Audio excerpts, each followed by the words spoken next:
The first time I suspected something was wrong at Metropolitan General Hospital was during a routine safety audit in the surgical wing. As Chief of Patient Safety, I developed a habit of doing these walkthroughs personally, not trusting the sanitized reports that crossed my desk. Dr. Mitchell, a nurse, called out, hurrying to catch up with me. "There's something you should see in OR3. I'm Dr. Sarah Mitchell, and for the past 8 years, I've dedicated my life to keeping patients safe at one of Boston's largest hospitals. My colleagues often joke that I can spot a safety violation from across the building. They're not entirely wrong. After 15 years in hospital administration and a Ph.D. in healthcare quality and patient safety, certain things just jump out at you. The issue in OR3 turned out to be a malfunctioning air handling system, something that should have been flagged weeks ago in the maintenance reports. But like many other problems I've been finding lately, it had somehow slipped through the cracks. How long has this been going on? I asked the nurse, already pulling out my tablet to document the violation. At least 3 weeks, she said quietly, glancing over her shoulder. We've reported it multiple times, but nothing had been done. It was becoming a familiar pattern, one that had started shortly after Richard Harrison took over as hospital director 6 months ago. I'd noticed the changes immediately, subtle at first, then increasingly obvious. Maintenance requests delayed, safety protocols streamlined, staff training sessions shortened, all in the name of efficiency and cost-cutting. "I'll take care of it," I assured the nurse, adding the violation to my growing list. "And thank you for bringing it to my attention." Back in my office, I pulled up the maintenance records. The air handling system issue had indeed been reported multiple times, but each report had been marked as non-critical and pushed back in the queue. It was the same story with dozens of other safety issues I'd documented over the past few months. A knock at my door interrupted my review. Dr. Jessica Torres, head of surgery, stood in the doorway, her expression grim. "Sarah, we need to talk about what happened in OR7 yesterday." My stomach tightened. I'd been waiting for this conversation since receiving the incident report this morning. A patient had developed a post-operative infection, the third such case in 2 months. The new sterilization protocols? I asked if I already knew the answer. Jessica nodded, closing the door behind her. "They're not working, Sarah. The shortened cycle times, the reduced chemical concentrations. We're seeing contamination rates we haven't had in years." I know. I pulled up the statistics on my computer, showing her the trend lines I've been tracking. Infection rates are up 47% since the new protocols were implemented. I submitted 3 reports to Harrison about it. "Let me guess, he said it was within acceptable parameters?" I smiled grimly. His exact words were well within industry standards, but he's using outdated benchmarks. The current safety standards are much stricter. "What are we going to do about it?" "I'm preparing a comprehensive report for the next board meeting. Every incident, every violation, every cost-cutting measure that's compromised patient safety. It'll be hard to ignore the numbers." Jessica leaned forward, lowering her voice. "Be careful, Sarah. Harrison has the board wrapped around his finger. All they see are the cost savings and efficiency metrics." She wasn't wrong. Since taking over, Harrison had cut operating costs by 15%. A feat that had earned him glowing praise from a hospital board. What they didn't see were the corners being cut to achieve those savings. After Jessica left, I spent hours compiling data for my report. The patterns were clear and disturbing. Increased infection rates, longer recovery times, more post-operative complications. All coinciding with Harrison's efficiency improvements. But I needed more than just statistics. I needed concrete evidence that would force the board to act. Over the next week, I dug deeper into the hospital's records. What I found was worse than I'd imagined. Harrison wasn't just cutting corners, he was systematically dismantling safety protocols that had taken years to build. The sterilization issues were just the tip of the iceberg. Maintenance schedules had been stretched dangerously thin. Staff training hours had been slashed. Quality control checks had been reduced to the bare minimum required by law, and sometimes not even that. I documented everything meticulously, building a case that no one could ignore. But Harrison wasn't stupid. He must have noticed my investigations, my detailed questions, my careful documentation of every violation.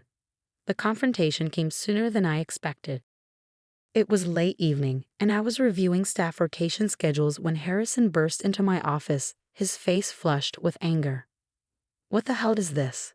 He slammed a document onto my desk, a copy of the preliminary report I'd been preparing for the board. That, I said calmly, is a comprehensive analysis of patient safety metrics since your new protocols were implemented. This is garbage, he spat. Cherry-picked data designed to undermine my authority. Do you have any idea how hard I've worked to make this hospital efficient? Efficient at what cost? I stood up, meeting his glare. The infection rates in OR7 alone are well within acceptable parameters. He cut me off. You and your obsession with gold standard protocols are costing this hospital millions. Do you know how much money we've saved with the new sterilization procedures? Do you know how many patients have developed infections because of those procedures? His face darkened. Watch yourself, Dr. Mitchell. Your position here isn't as secure as you think. Is that a threat? It's a reality check. The board meeting is in 2 days. If you present this report, if you try to undermine everything we've accomplished. Everything you've accomplished, I corrected him. And what exactly is that? Cutting costs by compromising patient safety, trading people's lives for profit margins? Harrison's smile was cold. You really don't get it, do you? This is a business, Sarah. A business that was hemorrhaging money before I took over. Sometimes difficult decisions have to be made. Not with people's lives. He straightened, adjusting his tie. I'm giving you a chance here. Withdraw the report. Get on board with the program. Otherwise what? You'll fire me for doing my job, for protecting patients, for being unable to adapt to necessary changes, for refusing to embrace modern healthcare management practices, for being, quite frankly, obsolete. I looked at him for a long moment, seeing him clearly for the first time. He wasn't evil. Not really. He was just a man who had lost sight of what healthcare was supposed to be about. The report stays, I said quietly. The board needs to know the truth. Then you leave me no choice. He pulled an envelope from his jacket and dropped it on my desk. Your services are no longer required at Metropolitan General. I opened the envelope. Termination papers, effective immediately. The reasons listed were vague enough to sound plausible. Failure to adapt to organizational changes, resistance to efficiency improvements, insubordination. Your XCSSIV safety PROTOCOLs are costing US money, he shouted, his composure finally cracking. We can't afford your outdated idealism anymore. I looked at the papers, then back at him, feeling strangely calm. You know what we really can't afford, Richard? The lawsuits that will come when people start dying from preventable infections. The investigations that will follow when someone finally looks closely at what you've been doing. Get out, he snarled. Security will escort you to clear your office.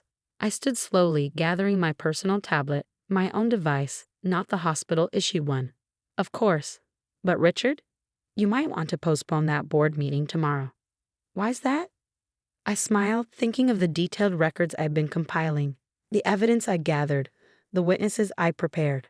Because the medical board will be very interested in what I have to show them. His face paled slightly. You wouldn't dare. Watch me. I walked to the door, then turned back.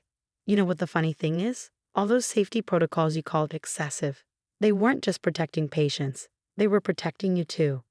As security escorted me out of the building, I could feel Harrison watching from his office window. He thought he'd won, thought he'd silenced another troublesome idealist who didn't understand the realities of modern healthcare. But he'd forgotten something crucial about patient safety professionals. We document everything. And tomorrow, those documents would tell a story that not even the hospital board could ignore. In my car, I pulled out my phone and made 3 calls. The first was to my lawyer, confirming our meeting first thing in the morning. The second was to Dr. Torres, who had been quietly gathering her own evidence from the surgical department. The third call was to my old colleague at the state medical board, the one who had been waiting for months for concrete evidence of safety violations at Metropolitan General. It's time, I told her. I have everything you need. Tomorrow would be interesting indeed. Harrison thought you fired another naive idealist who cared too much about safety protocols. Instead, he just armed the one person who could expose everything he'd been trying to hide. Sometimes being too careful is exactly what the situation requires. The night after my termination, I sat in my home office surrounded by 8 years' worth of meticulously maintained records. My laptop displayed a secure cloud drive containing thousands of documents, incident reports, safety violations, maintenance logs, and staff complaints. Harrison had no idea that I'd been building this archive since the day he started changing protocols. My phone buzzed. A message from Dr. Torres. 3 more post-op infections reported today. Harrison's trying to classify them as unrelated incidents. I added this information to my growing file, remembering the conversation I'd had with Jessica Torres 4 months ago when we first noticed the spike in infection rates.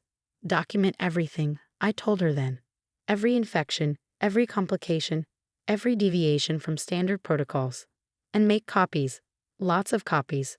She had done exactly that, as had dozens of other healthcare professionals throughout Metropolitan General. They'd seen what was happening under Harrison's leadership, and they trusted me enough to share their concerns and their evidence. At 7 a.m., I met with my lawyer, David Cohen, in his downtown Boston office. He'd already reviewed most of my documentation, but the new files from the past week made him raise his eyebrows.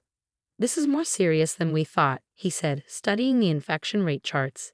"These numbers, if these had been reported properly to the medical board." "They were reported," I corrected him. "Harrison just found ways to classify them differently. Split them into separate categories, spread them across departments so the pattern wouldn't be obvious." David nodded, making notes. "Deliberate misclassification of adverse events. That's a serious violation of reporting requirements." He looked up at me. "You know they'll try to discredit you, paint you as a disgruntled former employee." I smiled, pulling out another file. "That's why I have this. Every email, every memo where I raised concerns about the safety protocols. Every response where Harrison dismissed those concerns. And most importantly, I handed him a USB drive, recorded conversations from staff meetings where he explicitly ordered supervisors to implement these dangerous policies." "You recorded the meetings?" "Massachusetts is a one-party consent state," I reminded him. "And as chief of patient safety, documenting safety-related discussions was part of my job description." David let out a low whistle. "Harrison really didn't know who he was dealing with, did he?" "No, he didn't. He'd seen me as another bureaucratic obstacle, someone too focused on rules and regulations to understand the bigger picture of hospital management. What he hadn't realized was that patient safety professionals are trained to see the biggest picture of all, the human cost of cutting corners." At 9 a.m., I met with Dr. Catherine Sullivan from the State Medical Board.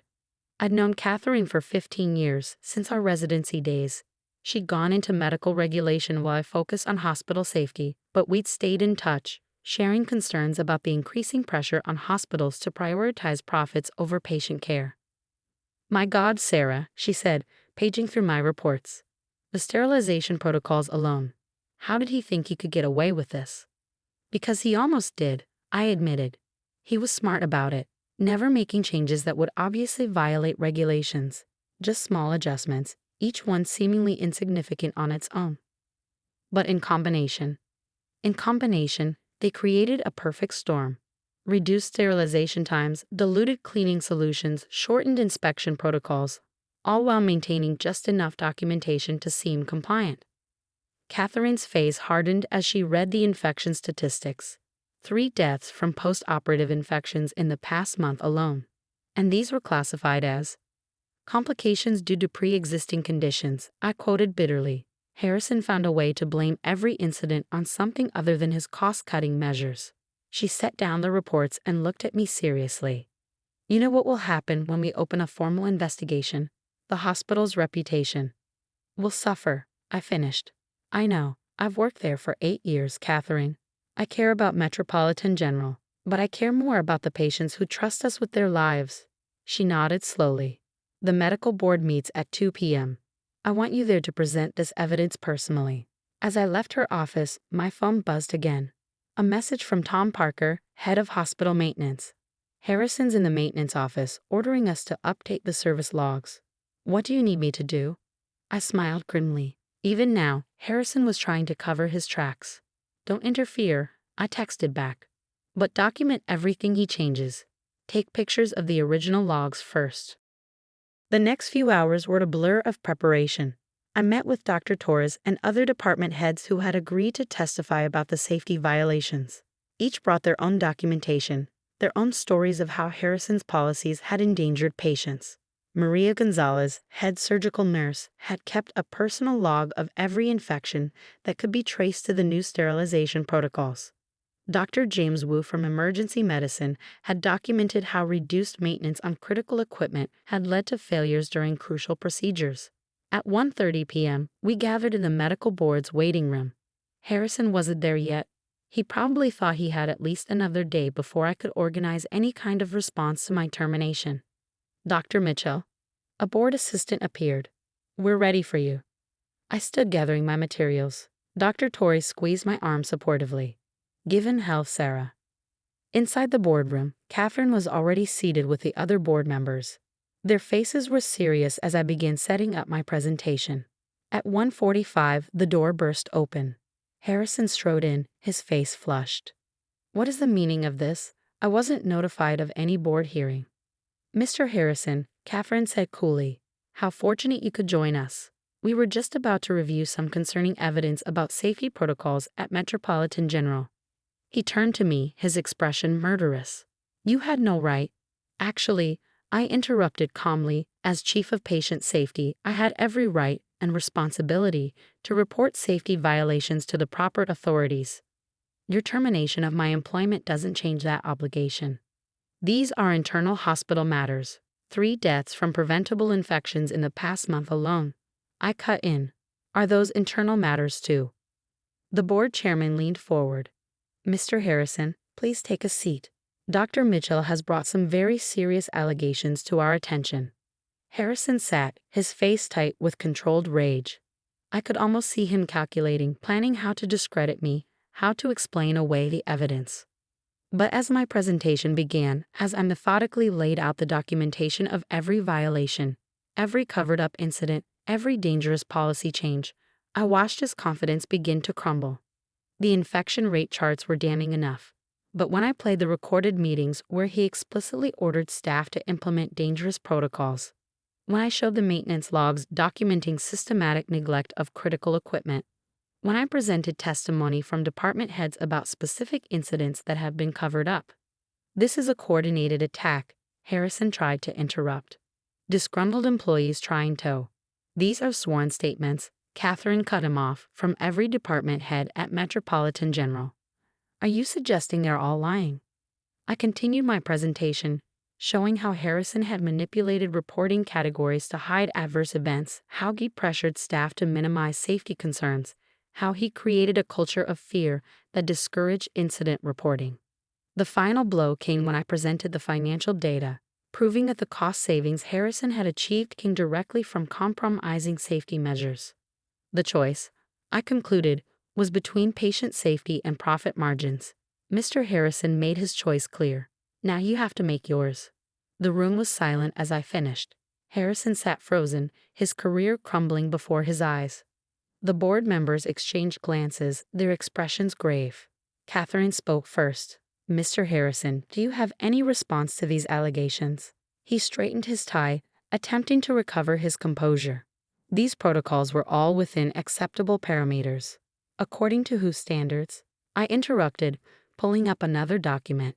"Because according to current medical board regulations, which I've highlighted here, virtually every protocol change you implemented violated safety requirements." The hospital was losing money, and now it may lose its accreditation, the board chairman said quietly. "These violations, the scope of them." Harrison's face went pale. Loss of accreditation would be a death sentence for Metropolitan General. "Unless," I said carefully, "immediate corrective action is taken. I've prepared a comprehensive plan to restore proper safety protocols along with a monitoring system to ensure compliance." The board members looked at me with interest. Harrison looked like he'd swallowed something bitter. "You planned this," he said softly. "All of it." "No, Richard." I corrected him. "You planned this the moment you decided that profit margins were more important than patient lives. I just documented it." The next 2 hours were intense. The board reviewed every piece of evidence, questioned every witness, examined every document. Harrison's attempts to defend his actions grew increasingly desperate as the weight of evidence mounted. By 5 p.m., the board had reached its decision. Harrison was suspended pending a full investigation. Metropolitan General would be placed under direct board supervision until proper safety protocols were restored, and I was asked to oversee that restoration. As we left the boardroom, Harrison stopped me. "You've destroyed everything I built," he said, his voice shaking with rage. "No," I replied quietly. "I protected what generations of healthcare professionals built. A system where patient safety comes first. You tried to destroy that. I just wouldn't let you." Walking out of the building, I checked my phone. Messages were pouring in from hospital staff who had heard about the board's decision. Relief, gratitude, and hope filled their words. Tomorrow would bring new challenges: rebuilding trust, restoring protocols, repairing the damage Harrison had done. But for now, I felt a deep satisfaction. Sometimes being too careful means being exactly careful enough. The morning after the medical board hearing, I walked back into Metropolitan General not as a disgraced former employee, but as the board-appointed Safety Compliance Director. The irony wasn't lost on anyone, especially not on the hospital board members who had supported Harrison's efficiency measures. Dr. Mitchell, Board Chairman William Douglas greeted me stiffly in the main conference room. "We've reviewed the medical board's requirements for reinstatement of full accreditation. And I kept my voice neutral, though I could see from their faces that the reality of the situation had finally sunk in. "The costs of implementing these safety protocols," he began, "are significantly less than the cost of losing accreditation," I finished, "or the lawsuits that would follow if the public learned about the compromised safety standards." The room fell silent. These were business people used to thinking in terms of profits and losses. Now they were facing a different kind of mathematics, one where human lives figured into the equation. "What do you need from us?" Douglas asked finally. "Complete autonomy to implement necessary changes, no interference from the board on safety protocols, and a public commitment to maintaining these standards regardless of cost." "That's a lot to ask." "No," I corrected him. "That's the bare minimum required by law. What Harrison did, what you allowed him to do, wasn't just unethical. It was criminal." Douglas flinched at the word criminal, but nodded slowly. "You have our full support." The work began immediately. My first step was assembling a team of department heads who had helped expose Harrison's violations. Dr. Torres from surgery, Dr. Wu from emergency medicine, Maria Gonzalez from nursing, people who had risked their careers to document the truth. "First priority," I announced in our initial meeting, "is addressing the immediate safety risks. The compromised sterilization protocols, the maintenance backlogs, the staffing shortages in critical areas. Harrison's people are still in key positions," Dr. Wu pointed out. "They won't make this easy." He was right. Despite Harrison's suspension, many of his loyal administrators remained embedded throughout the hospital's bureaucracy. They had careers and reputations invested in maintaining the fiction that his policies had been legitimate. But I had something they didn't: proof. Over the next week, we methodically addressed each safety violation documented in my reports. The sterilization protocols were immediately restored to proper standards. Critical equipment maintenance was expedited. Staffing levels were increased to ensure proper safety monitoring. The costs mounted quickly, causing the board members to shift uncomfortably in their seats during daily briefings. But with the medical board's investigators now regularly present in the hospital, they couldn't object. The resistance from Harrison's remaining allies was subtle but persistent. Maintenance requests were lost. Schedule changes were misunderstood. Documentation was accidentally misfiled. Then came the first test of our restored protocols. Dr. Mitchell. Maria Gonzalez caught me as I was leaving a department meeting. "We've got a situation in War 4. The new safety protocols just prevented a major incident." I followed her to the surgical wing, where Dr. Torres was waiting with a grim expression. "The equipment check you reinstated," she explained. "It caught a critical fault in the anesthesia delivery system. Under Harrison's protocols, we wouldn't have found it until—" She didn't need to finish. We all knew what could have happened. "Document everything," I instructed. "Every detail, every person involved, every potential consequence that was avoided." The incident became our first success story. Concrete proof that the restored safety measures were saving lives. I made sure the report reached every board member and department head. But our opponents weren't finished. 2 days later, an anonymous letter circulated through the hospital, detailing the excessive costs of the new safety protocols and warning of potential layoffs and department closures. I called an all-staff meeting. Let's talk about costs. I began projecting financial data onto the screen, specifically the cost of a single wrongful death lawsuit, the cost of lost accreditation, the cost of destroying public trust in our hospital. The room was silent as I displayed the numbers. But more importantly, I continued, let's talk about the costs we can't calculate. The cost of a preventable death. The cost to a family who loses a loved one because we decided saving money was more important than saving lives. The anonymous letters stopped after that. 3 weeks into our reform efforts, I received an unexpected visit from James Chen, a patient who had survived one of the post-operative infections during Harrison's tenure. I read about what happened in the papers, he said, sitting carefully in my office, about the compromised protocols, the covered-up incidents. Mr. Chen, I'm so sorry for. He held up a hand. I'm not here to complain. I'm here to help. I'm a lawyer specializing in healthcare compliance, and I think my experience as a patient here gives me a unique perspective. By the end of our meeting, we had outlined a patient advocacy program, a direct channel for patients to report safety concerns without fear of being ignored or dismissed. The changes weren't easy, and they weren't quick. Every day brought new challenges, new resistance, new attempts to compromise or circumvent the safety protocols. But we had something Harrison never understood: the support of the people who actually did the work. Nurses, doctors, technicians, maintenance staff. They had all seen the consequences of compromised safety standards. They became our eyes and ears, reporting violations, suggesting improvements, maintaining the standards we'd fought to restore. 6 months after the medical board hearing, we received the official report on our progress. The hospital had not only met all requirements for maintaining accreditation, but had exceeded them in several areas. Patient safety metrics are above national averages, Catherine told me during her final inspection. Infection rates are down 60%. Equipment failure incidents have been virtually eliminated. And the costs? I asked, thinking of the board's initial resistance. She smiled. Actually decreased in the long run.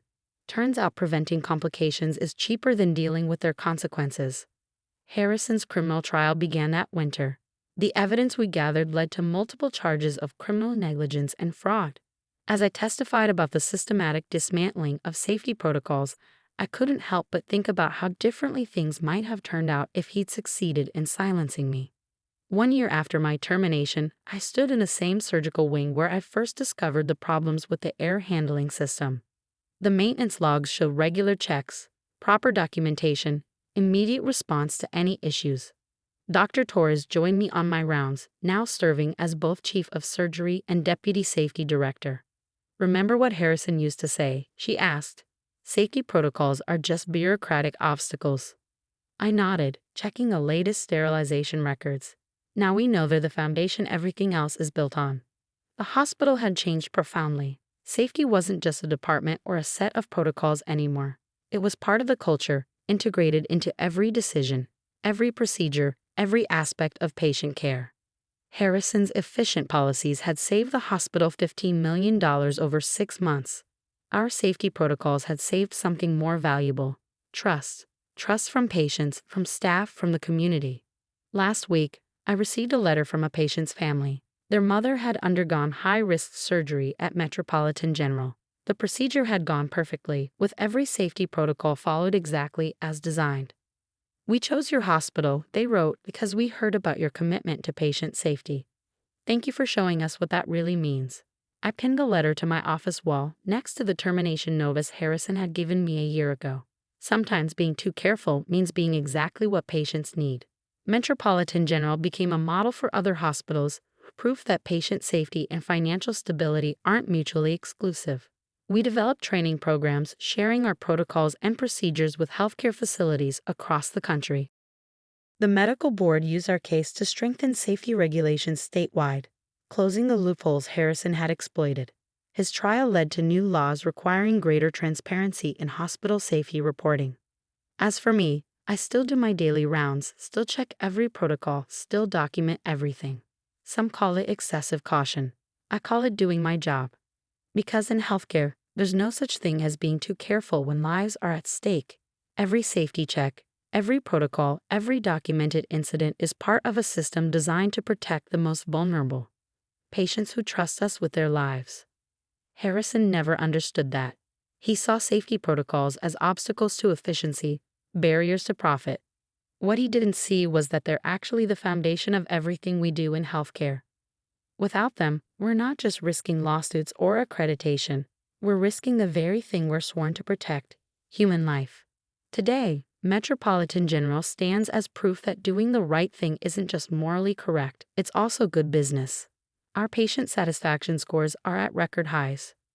Our complication rates are among the lowest in the state, and our costs, well, it turns out that preventing problems is a lot cheaper than dealing with their consequences. Sometimes I think about Harrison serving his sentence and probably still believing that I was just an obstacle to his vision of efficient healthcare. He never understood that true efficiency in healthcare isn't about cutting corners. It's about getting things right the first time, every time. Because in the end, the price of safety isn't measured in dollars and cents. It's measured in lives saved, complications prevented, and trust maintained. And that's a price worth paying every single time.